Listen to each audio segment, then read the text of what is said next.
ये base of geometry यानी बिंदु से वृत्त तक का सर्किल चैप्टर का शुरू से 54वां पार्ट है। और सर्किल में जो डिफिनीशन बतलाए हैं कुछ इतना डिफिनीशन बच गया है वृत्त में, तो इसको समझो। निम्नलिखित को परिभाषित करे, जीवा किसे कहते हैं। तो पहले इसको देख लो।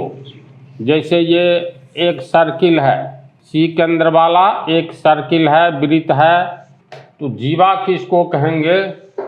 तो वृत्त की परिधि ये हो गया ना, सरकमफेरेंस परिधि। तो परिधि के किसी दो बिंदु को मिलाने वाली रेखा जीवा कोड कहलाती है। तो कहीं से दो बिंदु परिधि पर ले सकते हैं। मान लो एक बिंदु यहाँ ए लिए, दूसरा बिंदु बी लिए, तो परिधि के दो बिंदु को मिलाने वाली रेखा को हम लोग जीवा कहते हैं। तो परिधि पर ही कोई दो बिंदु लेंगे, कहीं से भी ले सकते हैं। तो यहाँ एक बिंदु ए, यहाँ एक बिंदु बी, दोनों को मिलाने वाली रेखा हो गया ये ए बी रेखा। तो ए बी, यहाँ ए बी कहलाएगा जीवा कोड, समझा। अगर दो बिंदु लेंगे कहीं से भी, एक बिंदु ये लिए एक बिंदु ये लिए, तो इसको मिला दो, ये P मान लो ये Q मान लो, तो पी क्यू हो गया जीवा। यानी कि हर एक डायमीटर जीवा होता है। ये डायमीटर नहीं हुआ, डायमीटर तो तुमको केंद्र से गुजरता है। हाँ, तो हम क्या बोले, हर एक डायमीटर हाँ, जीवा होता है। तो यहाँ भी देखो केंद्र से गुजरने वाली जीवा सबसे बड़ी जीवा होती है। जैसे अगर हम कोई सर्किल बनाएंगे तो इसमें परिधि पर तो अनंत बिंदु होता है ना, अनंत बिंदु। ये मान लेते हैं कोई सर्किल है वो बिंदु केंद्र वाला, तो इस बिंदु को, इस दोनों बिंदु को मिलाएंगे, मान लो ए और बी को, तो ए बी जीवा हो गया। फिर किसी दो बिंदु को मिलाओ, ये बिंदु को मिलाए तो ये भी जीवा हुआ। इसी तरह हम लोग खींचते जाएंगे, इस बिंदु को मिलाने से दो बिंदु को मिलाए तो परिधि के दो बिंदु को मिलाने वाली जीवा कहलाती है। ये भी जीवा हुआ। तो देखो छोटी जीवा, ये बड़ी जीवा, इससे बड़ी जीवा। इसी तरह हम लोग खींचते जाएंगे तो नीचे वाले से ये बड़ी जीवा हो गया, फिर ये खींचेंगे तो इस नीचे वाली से बड़ी जीवा ये हो गया। इसी तरह पाओगे केंद्र से गुजरने वाली रेखा जो होती है ना, तो जीवा के परिभाषा के अनुसार परिधि के किसी दो बिंदु को मिलाने वाली रेखा को जीवा कहते हैं। तो इस बिंदु को S मान लो और इस बिंदु को T मान लो। तो ST तो जीवा है, लेकिन ये ST सरल रेखा वृत्त के केंद्र से होकर के गुजरती है, और केंद्र से होकर गुजरने वाली रेखा वृत्त के परिधि को दो बिंदुओं पर स्पर्श करे तो केंद्र से गुजरने वाली ऐसी रेखा को हम लोग व्यास कहते हैं, डायमीटर कहते हैं। और जीवा की परिभाषा के अनुसार वृत्त की परिधि के दो बिंदु को मिलाने वाली रेखा जीवा कहलाती है। तो व्यास जो होता है सबसे बड़ा जीवा होता है। समझ। अब देखो ये सबसे बड़ा लग रहा है ना नीचे वाला से, देखो तो इसके ऊपर में खींचोगे तो ये जीवा सब छोटी होती जाएगी। तो इस तरह वृत्त में अनंत जीवाएं खींची जा सकती है। तो उन अनंत जीवाओं में सबसे बड़ी जीवा कौन सी होगी, व्यास होती है, समझा। तो व्यास की एक परिभाषा यह भी होती है, वृत्त की सबसे बड़ी जीवा को हम लोग व्यास कहते हैं। और सबसे बड़ी जीवा केंद्र से होकर के गुजरने वाली रेखा डायमीटर ही होता है, समझा।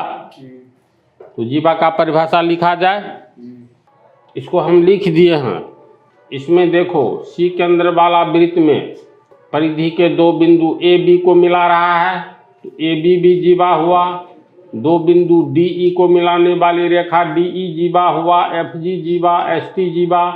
तो एक वृत्त में कितनी जीवाएं हो सकती है, अनंत होगी ना। तो एक वृत्त में अनंत जीवाएं होती है, वृत्त का व्यास सबसे बड़ी जीवा होती है। अतः हम कह सकते हैं कि वृत्त की सबसे बड़ी जीवा व्यास कहलाती है। डायमीटर का एक परिभाषा ये भी। इसमें देखो केंद्र सी केंद्र है और सी केंद्र से गुजरने वाली सभी जीवाएं ही न होगा, व्यास होगा। तो एक वृत्त में कितने व्यास, अनंत व्यास, और सभी व्यास की लंबाई समान होगी। तो एक वृत्त में सबसे बड़ी जीवा, याद रखना ऑब्जेक्टिव में पूछता है, सबसे बड़ी जीवा डायमीटर यानी व्यास होता है, या व्यास सबसे बड़ी जीवा होती है किसी वृत्त में। तो इस तरह जीवा के बारे में तो लोग समझ गया। अब नेक्स्ट टॉपिक इसको उतारो। नेक्स्ट टॉपिक है वृत्तखंड, सर्किल सेगमेंट। वृत्तखंड का क्या अर्थ हुआ? तो नाम से ही देखो, नाम है वृत्तखंड, यानी वृत्त का खंड, वृत्त का टुकड़ा को हम लोग वृत्तखंड कहेंगे। तो वो साधारण तरह से समझने के लिए, अब कोई वृत्त है ये मान लो, इस वृत्त का खंड कैसे हम लोग ज्ञात करेंगे? ये सी केंद्र वाला कोई वृत्त है, तो इस वृत्त को कहीं से भी काट लो। मान लो कागज का पन्ना का ये तू लोग वृत्त बनाया है, कैंची से इसको ऐसे काट लो, इसको काट लिए, अब ये अलग हो गया, काट करके हटा देंगे, ई पन्ना को, ई वाला को फेंक देंगे, तो आकृति जो प्राप्त होगी हम लोग के हाथ में जो बचा हुआ पन्ना ये बच गया। ये किसका खंड मतलब टुकड़ा? ये किसका टुकड़ा है बोलो तो? वृत्त का टुकड़ा है, यानी वृत्त का खंड है। ये वृत्त का खंड कैसे प्राप्त हुआ? तो वृत्त, संपूर्ण वृत्त को ये ए बी क्या कहलाएगा? जीवा कहलाएगा ना। तो कोई भी जीवा वृत्त को दो भागों में, दो खंड में बांटती है। जैसे कहीं से भी तू वृत्त में जीवा खींचोगे, ये वृत्त है वो केंद्र वाला, तो परिधि के दो बिंदु को मिलाने वाली रेखा, तो परिधि पर कहीं से दो बिंदु ले लो, अगर ये लिए या ये लिए, ये दोनों बिंदु अगर मान लेते हैं ये ए बिंदु ये बी बिंदु है, तो दोनों बिंदु को मिलाने वाली रेखा ये ए बी जीवा कहलाएगा। तो वृत्त की जीवा वृत्त को दो भागों में बांटती है, और दोनों भाग वृत्तखंड कहलाता है। इसमें यह है तुमको छोटा भाग, इसको अगर हम लोग अलग करेंगे तो ये ऐसे प्राप्त होगा, इस ढंग से ये अलग प्राप्त हुआ। अब यही कहलाएगा, चूंकि ये छोटा है ये वृत्तखंड कहलाएगा। वृत्त के एक खंड, वृत्त को हम लोग खंड खंड में बांट दिए, दो खंड में बांटे, ये एक छोटा खंड है तो ये कहलाएगा लघु वृत्तखंड। लघु मतलब छोटा, लघु वृत्तखंड, काट करके ये अलग हुआ है तो ये हो गया लघु वृत्तखंड। या इसी चित्र में देखो तो ये, इसको काट करके हटा लिए तो ऊपर वाला कितना बच गया? ये वाला भाग, ये तो इससे बहुत बड़ा है ना, तो ये कहलाएगा तुमको दीर्घ वृत्तखंड। समझा? तो ये वृत्त बांटता है कैसे? किसी भी वृत्त को कोई भी जीवा दो भागों में बांट देती है, और प्रत्येक भाग को हम लोग वृत्तखंड कहते हैं। अगर दो भाग में इस तरह से बांटेगी ताकि एक छोटा रहे एक बड़ा, तो बड़ा वाला को दीर्घ वृत्तखंड और छोटा वाला को लघु वृत्तखंड। वो बात अभी बोलने ही जा रहे थे। ऐसा भी हो सकता है जो दो समान भागों में बांटे तो ये कहलाएगा अर्ध वृत्तखंड। जैसे ये सी के अंदर वाला वृत्त है, अब इसमें हम लोग अगर एक व्यास खींचे, सबसे बड़ी जीवा ये ए बी, तो ये वाला भाग जो है आधा भाग हो गया ना, और ये वाला भाग भी आधा भाग है, दोनों का क्षेत्रफल एक समान है। तो ऊपर वाला को मिटा दो तो नीचे वाला हो गया लघु वृत्तखंड, नहीं न दीर्घ वृत्तखंड बल्कि समान वृत्तखंड, एक जैसा वृत्तखंड, समान क्षेत्रफल वाला वृत्तखंड। तो वृत्त का व्यास या सबसे बड़ी जीवा वृत्त को दो समान भागों में, दो समान क्षेत्रफल वाले भागों में बांटता है, और इस तरह दो समान वृत्तखंड प्राप्त होता है। तो वृत्तखंड की परिभाषा समझ गया? वृत्त की कोई भी जीवा वृत्त को दो भागों में बांटती है, और प्रत्येक भाग वृत्तखंड कहलाता है। छोटा भाग लघु वृत्तखंड, बड़ा भाग दीर्घ वृत्तखंड। लेकिन व्यास वृत्त को दो समान वृत्तखंड में बांटता है। तो परिभाषा लिखा जाए, कोई फॉर्मूला है?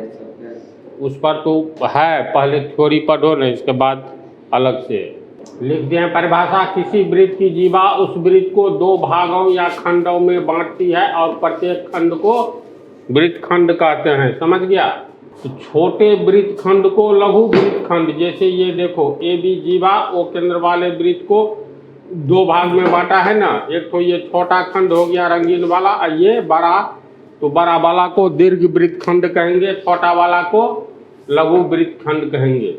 याद रखने वाली ये बात, किसी भी वृत्त की सबसे बड़ी जीवा या व्यास उस वृत्त को दो समान वृत्त खंड में बांटता है। चित्र भी बना दिए हैं। ये व्यास जो है ऊपर वाला अर्धवृत्त, आधा वृत्त को अर्धवृत्त कहते हैं, सेमी सर्किल, समझा? तो ऊपर वाला आधा वृत्त और नीचे वाला आधा वृत्त, आधा वृत्त जुटेगा तो एक ठो वृत्त होगा। तो व्यास तो किसी भी वृत्त को दो भागों में बांटती है, यानी दो खंडों में बांटती है, और प्रत्येक खंड को अर्धवृत्त कहते हैं। तो आधा वृत्त भी तो वृत्त का खंड हुआ, अर्धवृत्त खंड बोला जाता है इसे। इसको बोलेंगे अर्धवृत्त खंड, इसको भी अर्धवृत्त खंड। समझ गया? तो वृत्त खंड पर तो मान लो क्षेत्रफल वगैरह भी बतलाना है, पहले बेसिक बात सबको समझ जाओ। तो इसके आगे वाला पार्ट में तुम लोग को 3 और 4 त्रिज्या खंड एवं संकेंद्रीय वृत्त बतलाएंगे। इसके बाद एक पार्ट ये लगेगा, तब 3-4 पार्ट इस पर कुछ फार्मूला वगैरह है, इस सब को बतलाने में। तो इस पार्ट में इतना ही रहने दो।